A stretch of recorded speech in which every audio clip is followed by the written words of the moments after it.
두 달 만인 것 같습니다. 우리 옆에 분들하고 인사라도 하고 시작을 해야 될 것 같습니다. 보고 싶었습니다.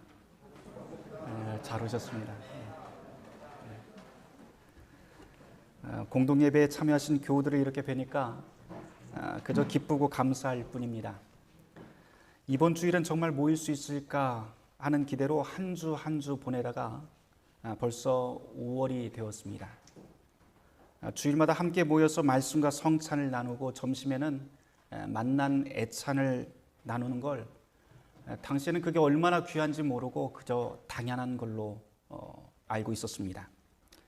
하지만 이번 코로나 사태는 그런 일상들이 당연한 것이 아니라고 하는 것을 깨닫게 했지요. 그뿐 아닙니다. 두 달 전까지 우리는 당연하게 생각했던 우리의 모든 것들이 전혀 당연하지 않다라고 하는 것, 그리고 우리 삶을 지탱하는 모든 것들이 그리 탄탄하지 않다는 것, 안지도 않다는 것, 이런 것들을 깊이 돌아보는 시간이었습니다.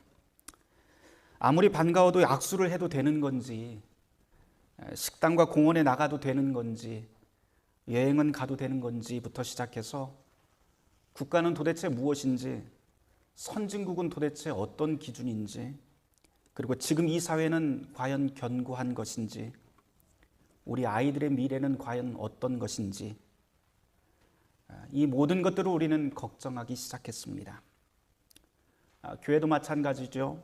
교회는 가정예배와 인터넷 방송을 하면서 도대체 교회는 무엇일까, 예배는 무엇일까 등등 모든 것을 다 원점에서부터 다시 생각하는 시간이었습니다. 그런데 또 무척 역설적이게도 전 세계가 이렇게 코로나 때문에 아비규환일 때 자연은 굉장히 놀라운 회복력을 보여주어서 사람들은 모두 다 놀랐습니다.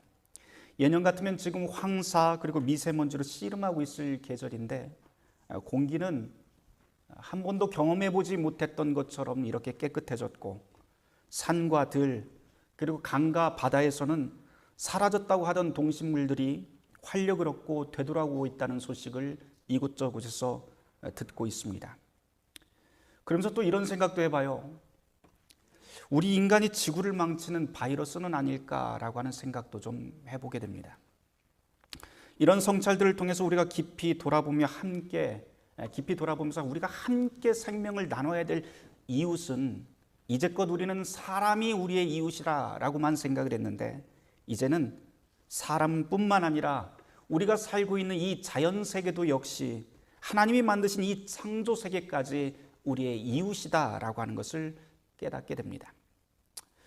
요즘 매일 제가 꼭 보고 확인하는 뉴스 중 하나가 오전 10시에 발표가 되는 질병관리본부 그 확진자 동향입니다. 우리나라는 분명히 지금 점차 안정세에 접어들고 있지만 그렇다고 해서 안심할 수 없는 이유들은 제가 굳이 여러분께 말씀을 드리지 않아도 차고 넘칠 것 같습니다. 그 때문에 오늘 이 자리에 우리가 함께 모여있기는 하지만 우리의 모든 염려와 불안을 뒷방으로 밀쳐두기엔 좀 너무 이른 것 같습니다. 여하튼 오늘 우리는 이런 상황 속에서 이 자리에 모였습니다.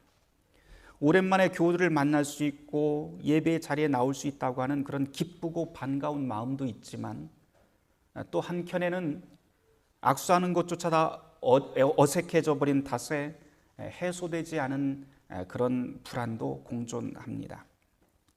평온하지 않고 어수선한 마음 상태를 심란이라고 하는데요, 이런 심란하다라고 하는 말이 오늘 딱 어울릴 것 같습니다.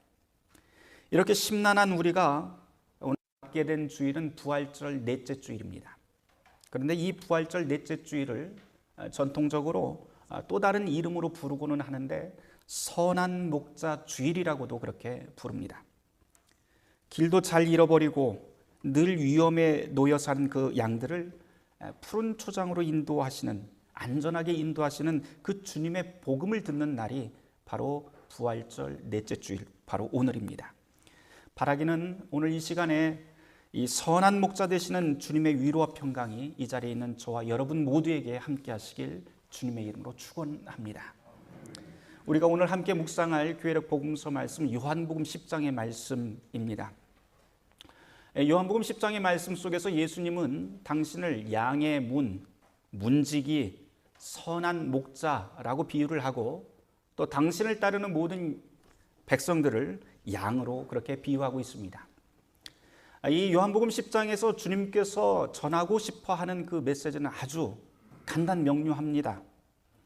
주님께서는 당신의 음성을 따르는 모든 양들을 안전하게 지켜내고 어떤 위험 속에서도 건져낼 것이며 그리고 모든 양들에게 풍성한 생명을 선물하겠다라고 하는 약속이 요한복음 10장의 말씀입니다. 제가 양을 키운 일은 없지만 초등학교 때 방학 때가 되면은 익산의 옆에 낭산이라고 하는 작은 동네가 있는데요. 거기에 저희 할머니가 살고 계셨어요. 그래서 항상 이곳에 가곤 했습니다. 근데 그 할머니 집에 아주 친한 친구가 하나 살았었는데 그 집에 동물들을 많이 키우고 있었거든요. 근데 그 동물 중에 소 외양간이 있었는데 아침에 일어나면은 불이 나게 세수도 않고 그 집으로 쫓아가던 기억이 좀 있습니다. 그러고서는 무엇을 하냐면 외양간 문을 열고 그 친구하고 같이 소 한 마리씩 나누어서 그 등에 올라타고 이제 밖으로 나가서 들에서 풀을 먹이고 놀러 다니던 그런 기억이 있습니다. 초등학교 4학년, 5학년 때니까요. 지금 생각하면 좀 말도 안 되는 이야기 같지만 그 당시에는 그냥 그랬어요. 그렇게 살았습니다. 여하튼 그렇게 소 타고 돌아다니면서 풀을 먹이고 저녁 노을이 질 때쯤 되면은 그 소고 집으로 들어와서 외양간 문을 열고 들어가곤 넣어놓곤 했죠.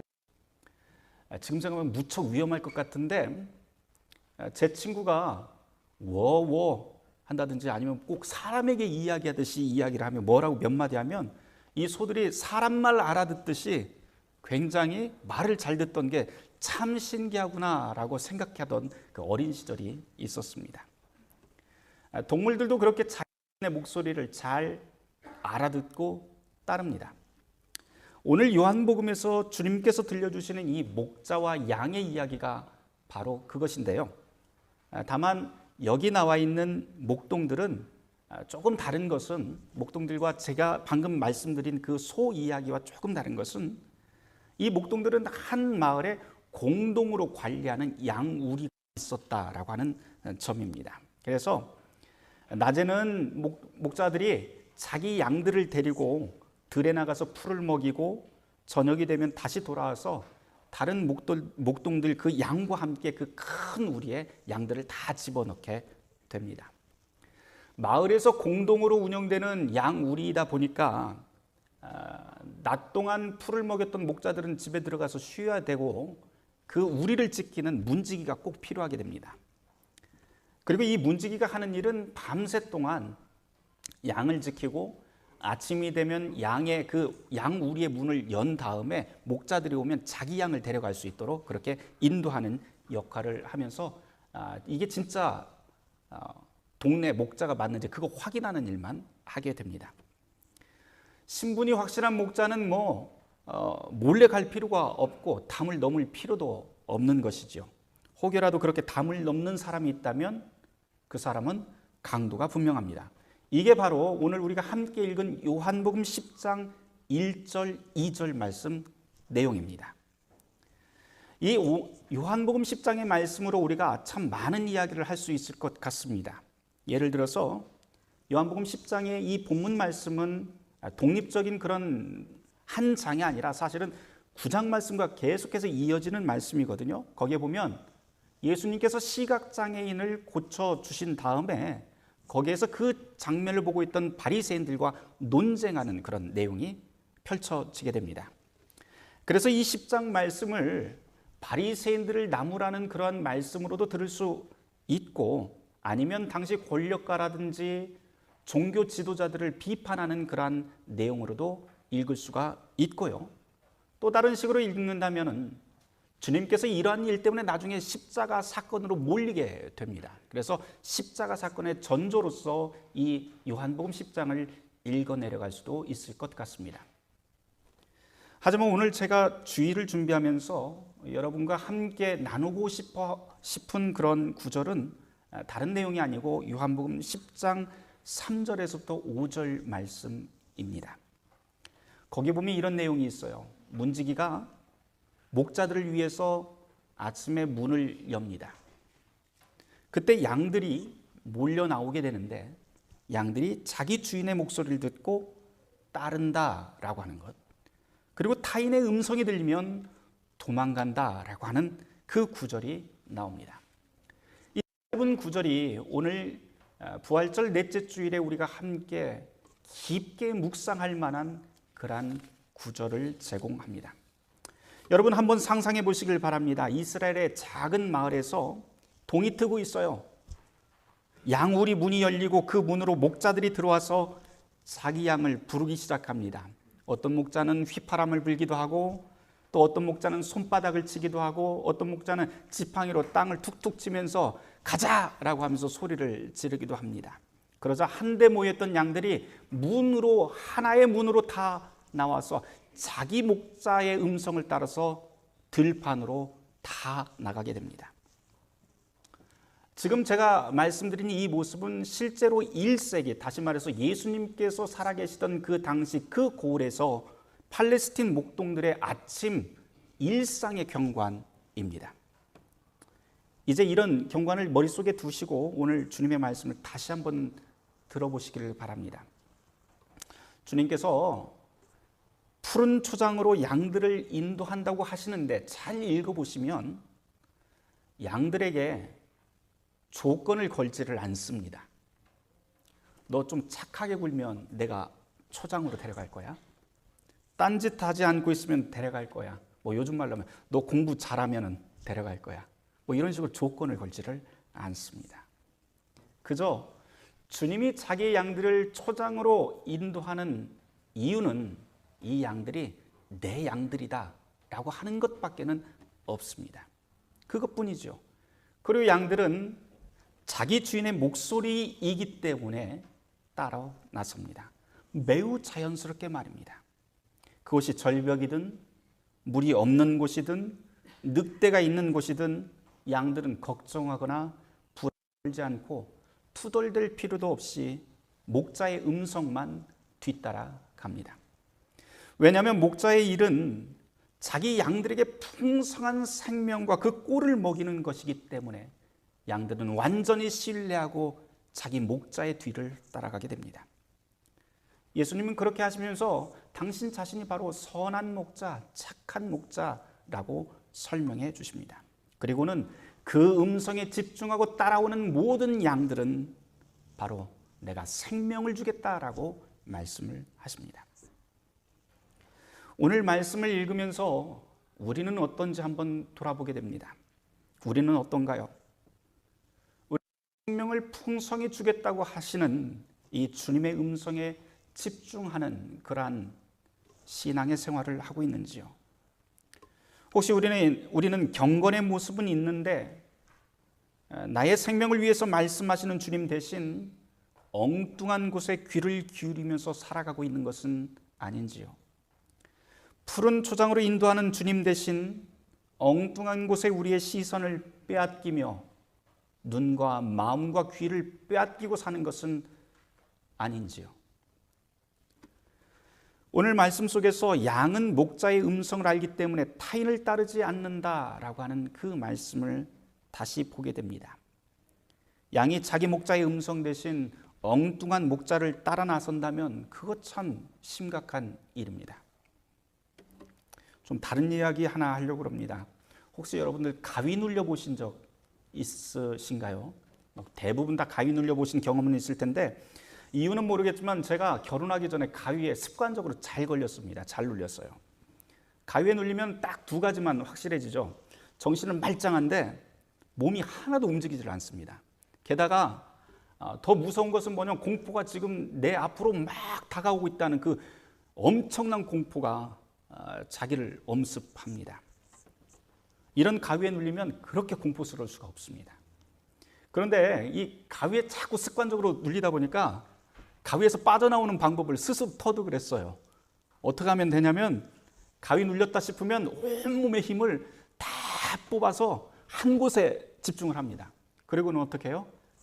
악 소리를 내기만 하면 내가 이 가위에서 깨어날 수 있다라고 하는 것을 터득하게 됐습니다. 그래서 가능한 한 온 힘을 다 써서 이 악소리를 내려고 온 몸의 힘을 다 짜내려고 노력을 합니다. 그런데 여러분, 우리가 지금 살고 있는 세상이 딱 가위에 눌린 그런 것 같습니다. 단지 코로나 공포 때문만은 아닙니다. 오히려 코로나는요, 지금 우리가 무엇을 잘못하고 있는지, 우리가 지금 어떤 세상을 살고 있는지 적나라하게 보여주는 거울의 역할을 할 뿐입니다. 한번 들어보세요. 코로나 때문에 온 세계가 대공황에 빠지게 되자 세계 각국의 거부들이 앞을 다투어서 이전보다도 훨씬 많은 기부를 한다고 하는 소식을 우리는 항상 듣습니다. 그런데 정작 그 거부들이 소유한 부는 코로나 이전보다도 더 급속한 속도로 늘어가고 있다라고 하는 이 역설은 사실 이해하기가 힘듭니다. 2000의 물류창고 화재 사고에서 생명을 잃은 사람들 모두 다 사회적 약자들이죠. 그러고 보면 뭔가 지금 세상이 잘못 돌아가고 있구나라고 하는 것을 감을 잡게 됩니다. 얼마 전에 한 경제학자가 코로나와 관련된 방송에 나와서 인터뷰하는 것을 제가 인상 깊게 본 일이 있습니다. 기억에 박힌 한 구절이 있는데 그분이 홍기빈이라고 하는 분인데요. 그분이 이런 말을 하더라고요. 여러분, 지난 30년이라고 하는 이 지난 30년만큼 인간의 욕망과 탐욕을 긍정해 준 시대는 인류 역사상 단 한 번도 없었습니다. 그 결과가 지금 나타나는 겁니다. 라고 말입니다. 그런데 가만 생각해 봅니다.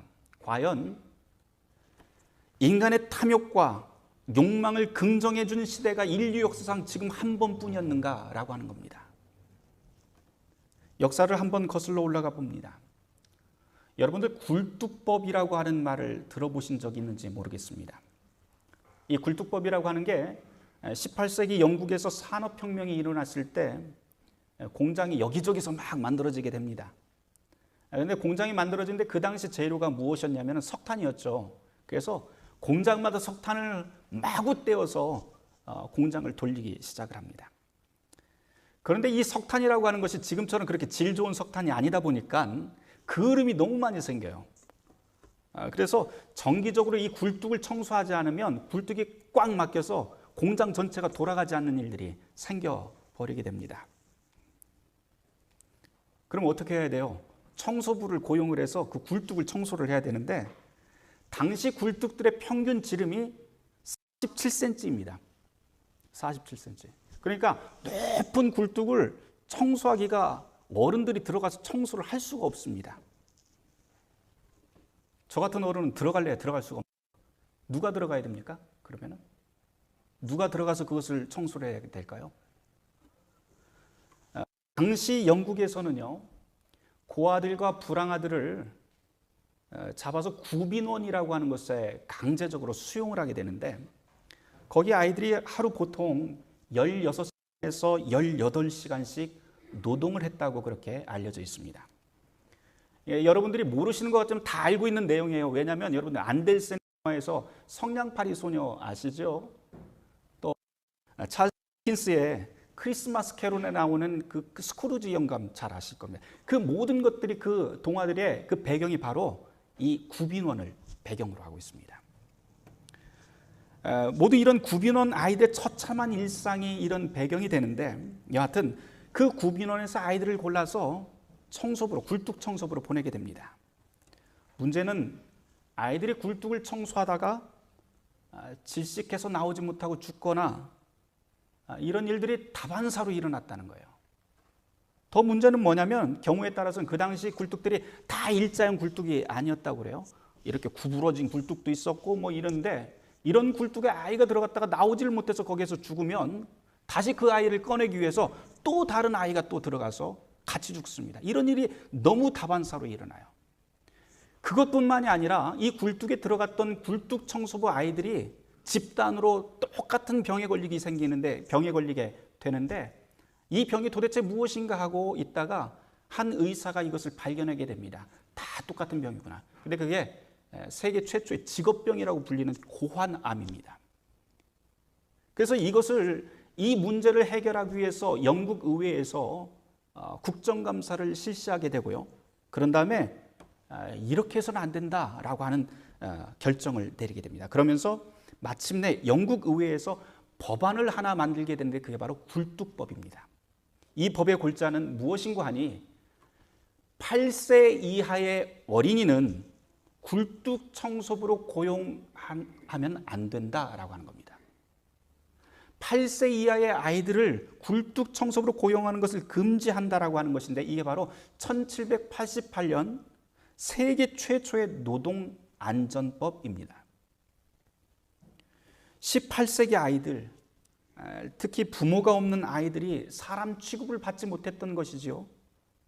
슬픈 일입니다. 이 이야기 들으면서 우리는 굉장히 슬퍼해요. 아파합니다. 도대체 이런 비극이 정말 있었냐라고 아파합니다. 그런데 보면 이런 법이 생기고도 이런 법을 잘 들어보면 8세 이상의 아이들은 여전히 굴뚝 속으로 들어갔다라고 하는 역설이 됩니다. 그러니 얼마나 슬프고 비극적인 역사이겠습니까? 그런데 그 역사보다도 더 비극적인 것은 18세기 이후로 세계가 엉뚱한 방향을 향해서 달려가기 시작했다라고 하는 것입니다. 산업혁명이 일어나면서 이제 세상은 사람보다 기계와 공장이 훨씬 더 중요해졌고 인간의 생명이나 인간의 가치보다도 돈 벌어 들이는데 이 만몬이 훨씬 더 힘을 쓰는 그러한 세상이 열리기 시작합니다. 돈과 성공이 우상이 되어버리는 그런 세계 속으로 세상이 바뀌게 됩니다. 이런 세상 속에서는 사람도 자연도 모두 다 상품이 되어버리고 본연의 존재 가치는 다 외면당하게 됩니다. 그런데 이런 세상은 과거가 아니라 바로 지금도 여전히 진행되고 있다는 데 더 큰 문제가 있습니다. 탐욕이 주인이 되는 세상은 오늘 이 시간도 폭주하고 있습니다. 욕망의 세계는 결국 경제 불평등, 불의, 차별, 인권, 자연 환경의 붕괴를 재생산할 수밖에 없는 필연적인 구조인 것이죠. 우린 이런 세상이 잘못되었다라고 하는 것 정도는 다 알고 있습니다. 평등한 세상, 차별 없는 세상, 모두가 사람 대접받는 세상, 우리 아이들이 건강하게 뛰어놀 미래가 이런 세상 속에서는 열릴 수 없다라고 하는 것 정도는 머릿속으로는 다 알고 있습니다. 힘을 함께 모으지 않는다면 이러다 얼마 지나지 않아서 정말로 암울한 세계가 우리에게 닥칠 것이라고 하는 것조차도 모르는 바가 아닙니다. 그러나 딱 거기까지입니다. 가위 눌린 것처럼 공포가 엄습하고 있다는 것을 세상 천지가 다 알고 있고 함께 온 힘 다해 소리 지르면 이 가위에서 깨어날 수 있다는 것도 다 알고 있지만 우리는 무엇에 홀린 듯 여전히 누구도 함께 손을 잡고 힘을 내거나 소리치려고 하지 않습니다. 오늘 복음서를 다시 돌아봅니다.